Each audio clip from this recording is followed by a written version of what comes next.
साक्षी का परिवार middle class है। परिवार में माँ पिता है। साक्षी के जीवन में तब जिम्मेदारियां बढ़ जाती है जब एक दिन अचानक उसके पिताजी को पैरालिसिस आ जाता है। साक्षी पर अब उसके छोटे भाई और एक छोटी बहन के साथ पिता के इलाज और घर चलाने का बोझ आ गया है। साक्षी ग्रेजुएट है, वो अब नौकरी करके सारे घर की जिम्मेदारी अच्छे से संभाल रही है। उसे अब अपनी फैमिली के अलावा कुछ नहीं दिखाई दे रहा है। पिता और माँ को साक्षी पर गर्व है। साक्षी ने इस दौरान कई अच्छे रिश्ते को मना कर दिया। इसमें से कुछ उनके रिश्तेदार ने बताए थे, इसलिए रिश्तेदार अब साक्षी से थोड़ा जलने लगे। साक्षी को एक लड़का रचित कुछ दिनों से फॉलो कर रहा होता है। लड़के को साक्षी अवॉइड करती है, लेकिन उस लड़के रचित का रिश्ता लेकर उसकी माँ उनके घर आती है।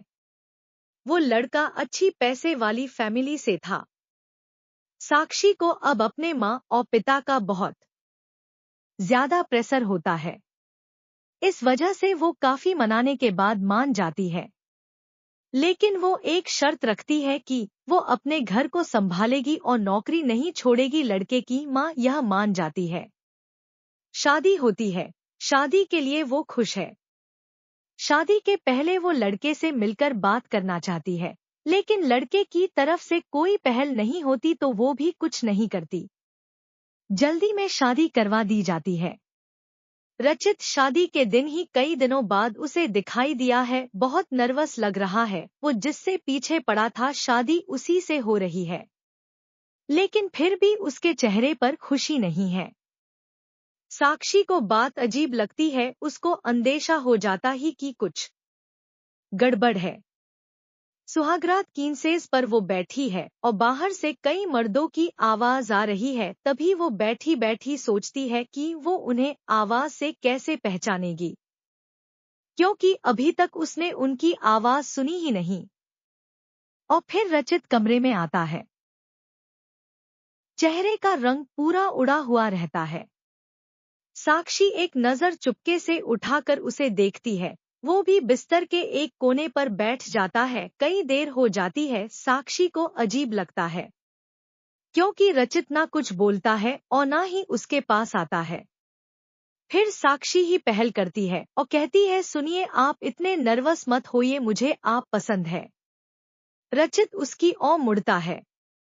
साक्षी उसको पूछती है, क्या हुआ, आप खुश तो है ना?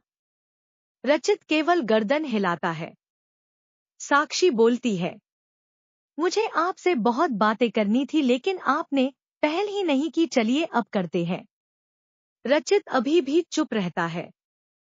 साक्षी फिर बोलती है, आप कुछ बोल क्यों नहीं रहे?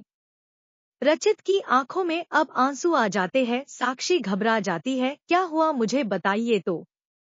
रचित अब साइन भाषा में बताता है कि वो बोल नहीं सकता। साक्षी को धक्का लगता है। वो चुप हो जाती है और रचित से दूर हो जाती है। पहली रात ही उसे पता चल जाता है कि उसके परिवार वालों के साथ धोखा हुआ है, क्योंकि लड़के वालों ने इतनी बड़ी बात छिपाई। उसे धोखा बर्दाश्त नहीं होता है। वो अपने घर वापस लौट आती है। उसके परिवार को भी इस बात का पता नहीं होता। परिवार वाले भी यह सुनकर शॉक रह जाते हैं और अपने आप को कोसते हैं कि उन्होंने जल्दी कर दी, पहले पता लगवाना था। साक्षी ने फैसला लिया कि अब वो कोर्ट में बात ले जाएगी। शादी के एक दिन बाद ही बात तलाक तक पहुंच जाती है। साक्षी तलाक की अर्जी देती है। रचित की मां साक्षी के घर आती है। साक्षी की मां उन्हें भला बुरा कहती है। साक्षी उन्हें रोकती है। वो पूछती है, आपको जरूरी नहीं लगा इतनी बड़ी बात हमें बताना? रचित की मां नीचे मुंह कर और चुप रहकर सारी बात सुन रही है। रचित की मां कहती है कि मैं मां अपने बेटे का भला ही चाहती हूँ और उसके पिता भी नहीं है। वो साक्षी को पसंद करता है, इसलिए वो साक्षी से शादी करना चाहता था। मैंने हिम्मत की बोलने की, मगर मैं कर नहीं पाई। फिर मुझे डर भी लगा, क्योंकि पहली बार उसने कुछ करने को कहा, उसने तो मुझे बोला था कि तुम्हें सब बता दूं, और मैं चाहती भी थी लेकिन नहीं कर पाई। मैंने रचित को भी झूठ बोला कि तुम मान गई, लेकिन शादी के पहले उसे पता चल गया कि मैंने उसको झूठ बोला है, तब तक देर हो गई थी, इसलिए वो खुश नहीं था। साक्षी, शायद तुम मुझे समझ पाओ। साक्षी अभी भी गुस्से में है। वो बोलती है कि मुझे रचित के ना बोलने से कोई प्रॉब्लम नहीं है। गुस्सा इस बात का है कि आपने धोखा दिया, झूठ बोला, और वो मुझे बर्दाश्त नहीं। तलाक की अर्जी के बाद रिश्तेदार तो साक्षी और उसके परिवार की इस हालत पर खुश है। वहीं तलाक में अभी कुछ महीने का समय है। साक्षी अब अपने घर पर पहले की जीवन शैली पर लौट आती है। वो जॉब पर जाती है और कुछ दिनों बाद फिर रचित उसे दिखाई देता है। दूर से ही बस अब वो साक्षी को देखता है। साक्षी के ऑफिस के बाहर वो लगातार आता है। 15 दिनों तक साक्षी उसे अवॉइड करती है। फिर एक दिन उसके पास जाकर बोलती है, अब यह सब करने से कुछ नहीं होगा और मैं नहीं चाहती कि तुम कुछ नाटक करो, इसलिए यहाँ आना बंद कर दो, समझे।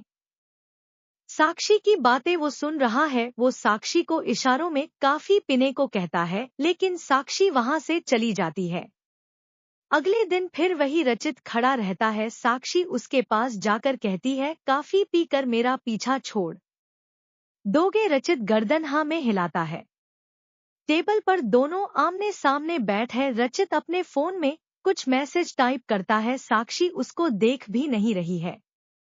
साक्षी के फोन में मैसेज आता है। रचित का लिखा होता है, sorry but I really love you so much. कोई भी बोलने वाला तुम्हें मुझसे ज्यादा प्यार नहीं कर सकता, और बात तो झूठी भी कोई सकता है, लेकिन आंखें हमेशा सच बोलती है।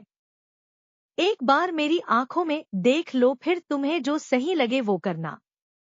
साक्षी का सारा गुस्सा मैसेज पढ़ते ही चला गया। वो धीरे से अपनी आंखें उठाकर रचित की आंखों में देखती है और उसकी आंखों से आंसू निकल आते हैं। वहीं वो उसको बोलती है, पहले ऐसी बात नहीं लिख सकते थे, मुझे आज तक कभी किसी ने ऐसे नहीं समझाया। वो खड़ी होती और रचित को बोलती है, चलो मेरा सामान वापस अब तुम ही उठा कर ले जाओगे।